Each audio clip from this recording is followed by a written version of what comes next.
어제 많은 일을 겪었습니다. 어제 전화가 우리 사무실 통계적으로 전화가 빗발치고 메일이 수백 건 올라오고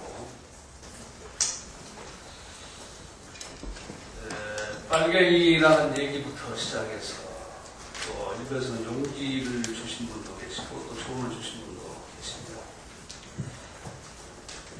어제 제가 인터넷 포털 사이트하고 인터뷰를 한 내용이 어제 한 40만 건 클릭이 됐습니다. 거기서 치열한 지금 논쟁이 벌어지고 있는데 어제까지 8,000명이 여론조사에 참여했는데 제 의견에 찬성하거나 동의한다는 사람이 62%고 제 의견에 동의할 수 없다는 사람이 38% 정도로 지금 진행이 되고 있습니다. 그래서 이런 걸 보면서 이런 청남 사건에 대한 국민들이 정부가 무슨 얘기를 해도 우리 상당히 냉정한 시각으로 이 사건을 지켜보고 있다. 이런 걸 우리가 느낄 수가 있습니다. 어제 이제 저를 다운될 정도로 공격을 해오는 사람들이 크게 반대하는 이유, 저에 대해서 공격하는 이유는 4가지 정도 됩니다. 거기에서 제가 짤막하게라도 자리에서 얘기를 하는 것이 좋겠다. 첫째는 외국 전문가까지 포함한 민군 합동조사단이 조사하고 있는데 왜 정치권이 나서서 가타부타 끼려고 하느냐 이런 의견입니다. 이번에 민군 합동조사단은 관제조사의 성격이 대단히 농합니다. 사고를 낸 사람들이 수습하는 건 좋지만 사고를 낸 사람에게 진상규명을 맡기는 것 자체가 문제가 있는 거예요. 그 조사관 쪽에서 발표를 보면 더블제트에 의한 것이다 이렇게 아무 근거 없다는 것이 밑으로 났습니다. 여론몰이를 오히려 조사관 쪽에서 지금 해가고 있는 거예요.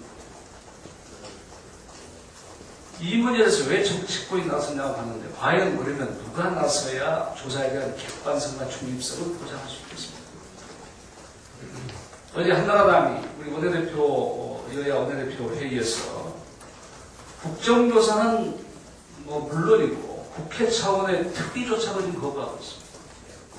이 건은 지금 KNTDS라고 하는 거, 그 다음 TOD라고 하는 영상장치, 그 다음에 교신 기록을 보면 다 드러나고 있습니다. 이거 좀 공개를 안 하고 있잖아요. 다 가지고 있고 미국도 가지고 있습니다. 이런 부분을 누가 과연 나서야 진실을 규명할 수 있겠는가.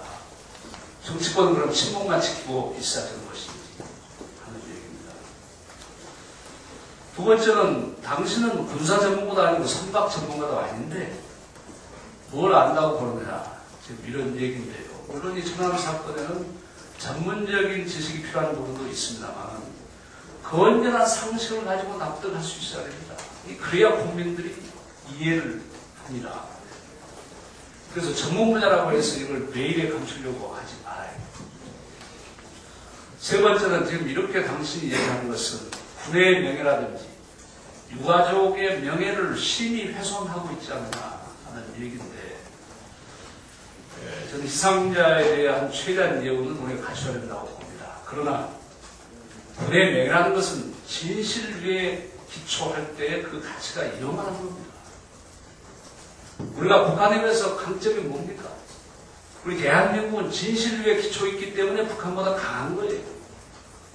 그래서 이런 노력을, 진실을 밝히려고 하는 노력을 그렇게 평가해서는 안 된다. 진정한 명예를 위해서도 진실은 밝혀져야 된다. 마지막에 이제 이런 얘기입니다. 이거 굉장히 아픈 부분인데요. 당신의 발언은 북한을 이롭게 한다는 거예요.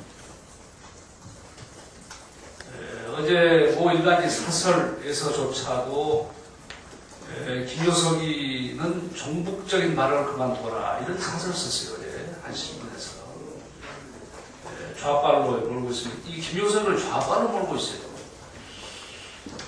만약 제가 좌빨로 한다면 대한민국의 국민들을 전부 좌빨로 몰아가는 것이고 심지어는 미국도 좌빨로 몰아가는 거예요. 지금 미국이 애당초에 초기에 선을 분명히 긋고 나섰잖아요. 북한으로 단념되지 마라. 신중하게 접근해라. 똑같은 기조입니다. 이런 발언을, 종국적인 발언을 라고 주장하는 사람은 물론 일부 극단주의자라고 생각합니다. 그런데 이런 사람들이야말로 우리 사회를 갈등과 분열로 몰아가는 이런 사람들이야말로 북한을 이롭게 하는 겁니다. 그래서 진심과 신뢰가 위기를 극복하는 힘이 된다는 걸 믿고, 만약에 정부가 어떤 의도를 가지고 이 사건을 몰아간다면 이 진실을 알고 있는 많은 사람이 있습니다. 이 사람들이 결코 가만히 있지 않습니다. 전부 양심선에 나설 것이라는 점을 제가 분명히 말씀을 드리겠습니다.